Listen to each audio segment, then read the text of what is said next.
తిరుమల ప్రసాదాల్లో జరిగిన అపవిత్రతను తొలగించడానికి సంప్రోక్షణ జరుగుతోంది. గత ప్రభుత్వం లడ్డూ ప్రసాదంలో కల్తీ పదార్థాలు వాడిందంటూ శాంతి హోమం, పంచద్రవ్య సంప్రోక్షణ చేపడుతున్నారు. తిరుమల పవిత్రతను కాపాడడమే లక్ష్యంగా 3 రోజుల పాటు పవిత్ర యాగం జరగనుంది. మరిన్ని వివరాలు మా ప్రతినిధి దామోదర్ అందిస్తారు.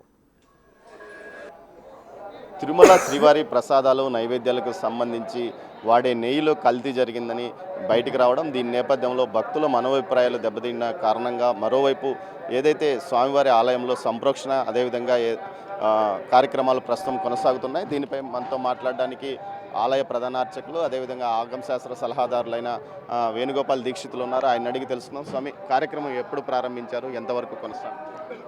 ఓం నమో వెంకటేశాయ. తిరుమల క్షేత్రంలో ఇటీవల నెయ్యిలో కల్తీ ఉన్నదని మనకి అధికారాల ద్వారా తెలియడం, ల్యాబ్ రిపోర్ట్ల ద్వారా తెలియడంతో భక్తులందరిలో, మాలో కూడా అందరిలో భయాందోళనలు నెలకొన్నాయి. ఆ భయాందోళనలన్నీ పోవడానికి మనం ఆగమ సలహా మండలంతా కూర్చొని ఈ విషయం తెలిసిన తర్వాత సుదీర్ఘంగా ఆగమ శాస్త్రాల్లో విషయాలన్నీ పరిశీలించిన మీదట మనకి పవిత్రోత్సవాల ముందే ఈ నెయ్యిని మార్చడం జరిగింది. దానికి ముందు వాడిన నెయ్యిలో ఎక్కడో ఈ యొక్క దోషాలు ఉన్నట్టు గుర్తించడం, ఆ విషయాన్ని మనకి ల్యాబ్లో వచ్చిన టెస్ట్ రిపోర్ట్ల ద్వారా తెలియడంతో పవిత్రోత్సవాలతోటి ఈ యొక్క దోషాలన్నీ తొలగిపోతాయి. సంవత్సర జనిత సర్వదోష ప్రాయశ్చిత్తార్థమే ప్రతి ఏటా శ్రావణ మాసంలో 3 రోజుల పాటు పవిత్రోత్సవాలు నిర్వహిస్తారు. ఆ పవిత్రోత్సవాల ద్వారానే ఈ దోషమంతా తొలగిపోయింది.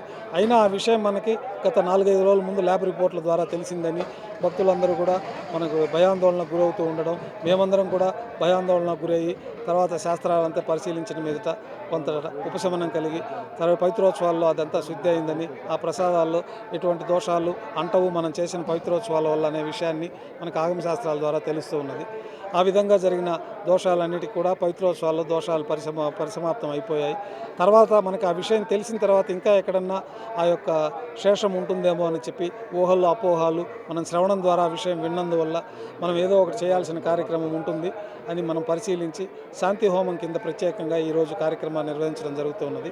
ఈ శాంతి హోమంలో 3 హోమగుండాలని మనం బంగారుబావి వద్ద యాగశాల వద్ద నిర్మించి అక్కడ ప్రత్యేకమైన శాంతి హోమాలు, వేదపారాయణం ద్వారా చతుర్వేదాల్లో ఉన్నటువంటి శాంతి మంత్రాలతోటి జపాలు, అట్లాగే దివ్య ప్రబంధ పారాయణంతో వైభవంగా ఆ శాంతి కోసమే ప్రత్యేకమైన పారాయణాలన్నీ జరుగుతూ ఉన్నాయి. ప్రత్యేకమైన హోమాల్లో కూడా విశేషమైన ఆగమోక్తమైన మంత్రాలతో హోమాన్ని నిర్వహిస్తూ ఉన్నారు. ఈ యొక్క ప్రాంతాల్లో నెయ్యి వాడిన ప్రాంతాల్లో అంతా ఆ యొక్క ద్రవ్యాలు ఇతరత్ర సామగ్రిలో అంతా కూడా శుద్ధి కోసమై వాస్తుతోటి మనం ఇప్పుడు వాస్తు పర్యగ్నీకరణ జరగడం జరిగింది. తర్వాత పంచగవ్యాలకు ప్రత్యేకమైన ఆరాధన చేసి ఆవు పాలు, ఆవు పెరుగు, ఆవు యొక్క నెయ్యి, ఆవు మూత్రము, ఆవు పేడకి ప్రత్యేకమైన పూజలు చేసి ఆ యొక్క పవిత్రమైన ద్రవ్యంగా మనకు ఆగమ శాస్త్రాల్లో చెప్పబడింది. మనకి ఎలాంటి దోషాలైనా కానీ మన శరీరంలో ఉన్న సమస్త దోషాలు కూడా ఈ పంచగవ్యాలు ప్రాసన చేస్తే, అంటే తీర్థంలాగా తీసుకుంటే పోతాయి. అట్లాగే గోమూత్రం స్వీకరించిన మనకి సమస్త దోషాలు పోస్తాయి అనేది కూడా మనకు ఆగమ శాస్త్రాల్లో చెప్పబడింది. ఆ ప్రత్యేకమైన ఆ గోవుకు సంబంధించిన ఈ పదార్థాలన్నిటికీ ప్రత్యేకమైన పూజ చేసి ఈ యొక్క ద్రవ్యాలు వాడిన ప్రదేశాల్లో, వాడిన పరికరాల్లో అంతా కూడా మనం పంచగవ్య ప్రోక్షణ, కుంభ ప్రోక్షణ చేయడం జరిగింది. ఈ యొక్క కార్యక్రమాలన్నీ ఆలయంలో జరుగుతూ ఉన్నాయి. ఇవన్నీ పూర్ణావతి 9:30కు పూర్తి అయిన తర్వాత విశేషంగా స్వామివారికి ఈ శాంతి కోసమే ప్రత్యేకమైన ప్రసాదాలు నైవేద్యంగా సమర్పించి అక్షతారోపణము, కుంభ ప్రోక్షణతోటి ఈ కార్యక్రమాలు పూర్తి అవుతాయి. భక్తులు ఎవరు కూడా ఎలాంటి ప్రసాదాల గురించి ఆందోళన చెందవలసిన అవసరం లేదు. స్వామివారికి ఆగమ శాస్త్రాల్లో చెప్పబడిన విధంగా మనం చేసే కార్యక్రమాల్లో సమస్త దోషాలు తొలగిపోతాయి. అట్లాగే శ్రీవారాలయంలో ప్రతిరోజు ఉదయం సాయంత్రం మన యాగశాల వద్ద నిత్యహోమం జరుగుతూ ఉంటుంది. ఆ నిత్యహోమంలో కూడా తెలిసి తెలియక జరిగిన దోషాలు పోవడానికే పూజల్లో కానీ, కైంకర్యాల్లో కానీ, ఇట్లాంటి ద్రవ్యాల్లో కానీ తెలిసి తెలియక జరిగే దోషాలకు ఆ నిత్యహోమం జరుగుతూ ఉంటుంది ఉదయం సాయంత్రం. కాబట్టి మనకి ప్రసాదాలు ఎప్పుడూ పవిత్రంగానే ఉంటాయి. అయితే జరిగిన సంఘటన చాలా దురదృష్టకరం.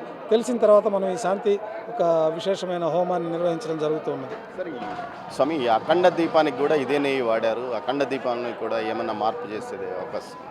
ఈ ప్రోక్షణతో అన్ని దోషాలు వెళ్ళిపోతాయి. మనకి అవన్నీ ఆర్జ్యం అంతా మనకి ఎక్కడెక్కడ నెయ్యి వాడారో ఆ ప్రదేశాల్లో మనకి పవిత్రోత్సవాల్లోనే సమస్త దోషాలు పోయినాయి. భక్తులు స్వీకరించే ప్రసాదాలు, తయారయ్యే స్వామికి నైవేద్యమయ్యే ప్రసాదాల్లో అంతా కూడా ఈ యొక్క ప్రోక్షణ గావించడం జరిగింది.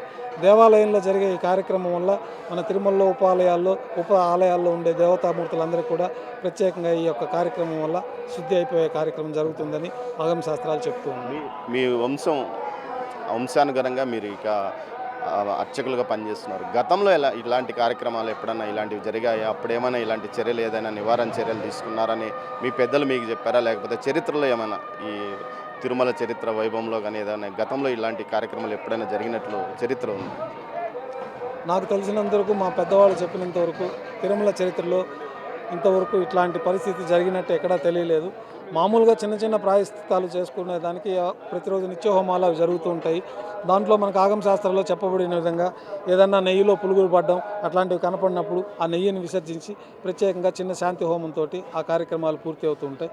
ఇట్లా ప్రత్యేకంగా అన్నప్రసాదాల్లో స్వామివారికి నివేదించే ప్రసాదాల్లో కూడా ఈ యొక్క నెయ్యి వల్ల కొంచెం అపవిత్రమైందని, అది కల్తీ జరిగిన దానివల్ల అందరి మనోభావాలు, మనకు కూడా స్వామివారికి అట్లాంటి ప్రసాదం నైవేద్యం పెట్టామనే భయాందోళన కూడా ఉండడం సహజం.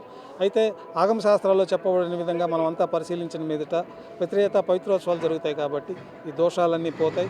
అయినా మనకు తెలిసింది కాబట్టి ఇప్పుడు ఈ కార్యక్రమాన్ని నిర్వహిస్తూ ఉన్నాం. మేము కూడా అందుకే ఎట్లాంటి ఆందోళన చెందకుండా స్వామివారి అనుగ్రహం ఉంటుంది. స్వామివారికి నివేదించిన తర్వాత అది పరిశుభ్రం అయిపోతుంది. దాని మీద మంత్రయుక్తంగా మనం తులసితోటి ప్రోక్షణ చేస్తాము. ప్రత్యేకమైన సూక్తాల ద్వారానే స్వామివారికి నైవేద్యం జరుగుతుంది.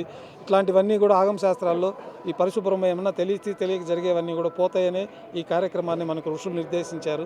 ఆ ప్రకారం శ్రీవారి ఆలయంలో వైఖానస భగవత్ శాస్త్రం ప్రకారం అనునిత్యం విశేషమైన హోమాలు, విశేషమైన కార్యక్రమాలన్నీ కూడా నిర్దేశించిన విధంగా జరుగుతూ ఉన్నాయి. అయితే ఇది జరగడం చాలా దురదృష్టకరం. ఇప్పుడు మనకు తెలిసి దాన్ని అన్ని సరిదిద్దుకోవడం అనేది మనం చేయాల్సిన కార్యక్రమం. ఆ కార్యక్రమాన్ని భవిష్యత్తులో ఇలాంటివి జరగకుండా మీ అర్చకుల తరఫున ఎలాంటి సలహాలు, సూచనలు ప్రభుత్వానికి కానీ టీటీడీ బోర్డు కానీ ఇవ్వబోతున్నారు? భవిష్యత్తులో ఇట్లాంటి జరగకుండా గౌరవనీయ ముఖ్యమంత్రి వర్యులు చంద్రబాబు నాయుడు గారు నిన్న సూచించడం జరిగింది. ఎటువంటి పరిస్థితుల్లోనూ అన్ని సామాన్లు పరిశుభ్రంగా చెక్ చేసి దాని యొక్క క్వాలిటీ నిర్ధారించుకొని స్వామివారి వినియోగానికి, తయారీకి, స్వామివారికి తయారయ్యే ప్రసాదాలకి వినియోగించాలని చెప్పి సూచన చేయడం జరిగింది. అదంతా అడ్మినిస్ట్రేషన్లో కొత్తగా ల్యాబ్ ఏర్పాటు చేస్తామన్నారు. ఉండే ఒక ప్రస్తుత ల్యాబ్లో కూడా ఇవన్నీ టెస్ట్ చేసే లోపలికి వస్తున్నాయన్నది మనకు తెలుస్తూ ఉన్నది. కాబట్టి ఎలాంటి ఆందోళనలు చెందకుండా మనం జాగ్రత్తగా పరిశీలించి దాన్ని సప్లై చేసేవారు కూడా స్వామివారి యొక్క అనుగ్రహము, ఆగ్రహము వాళ్ళకి లేకుండా ఉండాలంటే, ఆగ్రహం లేకుండా ఉండాలంటే సవ్యమైన పదార్థాలు, నిర్దేశించిన పదార్థాలనే స్వామివారికి సప్లై చేయాలని కోరుకుంటూ ఉన్నాం. మీరు నిన్న సీఎం గారిని కలిసారు. ఆయన వైపు నుంచి ఎలాంటి సలహాలు చెప్పారు? సీఎం గారు కూడా ఎటువంటి పరిస్థితుల్లో ఆలయ సాంప్రదాయాలు, ఆచారాల విషయంలో మీరు రాజీ పడకూడదు. అట్లేమన్నా మీరు రాజీ పడితే ఆ దోషం మీకుంటుంది, మీతో పాటు ప్రజలందరికీ కూడా ఉంటుంది. కాబట్టి ఇట్లాంటివి ఏదైనా జరిగినప్పుడు దానికి ఆగమోక్తంగా నిర్వహించాలని కార్యక్రమాలన్నీ కూడా మీరు పరిశీలించి దాన్ని మీ ఆగమ శాస్త్రాల్లో చెప్పిన విధంగా మీరు నిర్వహించి భక్తులందరిలో ఉన్న భయాందోళన పోగొట్టడం, స్వామివారికి ఎలాంటి లోపాలు లేకుండా కైంకర్యాలు జరిగే విధంగా మీరందరూ నిర్వర్తించవలసిందని చెప్పి మాకు ప్రత్యేకంగా సూచించడం జరిగింది.